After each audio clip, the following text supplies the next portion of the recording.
English শুরু থেকে যারা সূক্ষ্মভাবে শিখতেছেন তারা অবশ্যই ভিডিওটি দেখবেন। মাই মাদার, আমার মা, is the most important person, অধিক গুরুত্বপূর্ণ ব্যক্তি ইন মাই লাইফ, আমার জীবনে। অর্থাৎ আমার মা আমার জীবনে সব থেকে গুরুত্বপূর্ণ ব্যক্তি। শি লাভস মি, সে আমাকে ভালোবাসে। এখানে শিটা থার্ড পারসন সিঙ্গুলার নাম্বার হওয়ায় লাভের সাথে এস যুক্ত হয়েছে।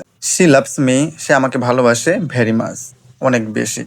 অর্থাৎ সে আমাকে অনেক বেশি ভালোবাসে। She takes care of me, সে আমাকে যত্ন নেয় এভরিডে, প্রতিদিন। শি কুকস ফুড, সে খাবার রান্না করে ফর আওয়ার ফ্যামিলি, আমাদের পরিবারের জন্য।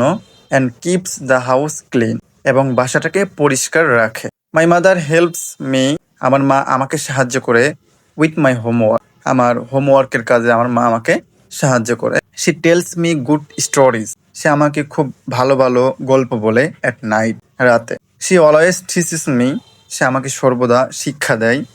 এখানে কিন্তু বারবার একই নিয়ম ফলো করছে। শি টিচেস মি, অর্থাৎ শিটা থার্ড পারসন সিঙ্গুলার নাম্বার হয়, ভার্বের সাথে এস বাই এস যুক্ত হয়েছে। She always teaches me to be kind and honest, সে আমাকে সর্বদাই পরামর্শ দিয়ে থাকে।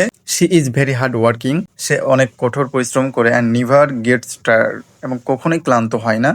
I love my mother very much, আমি আমার মাকে অনেক বেশি ভালোবাসি।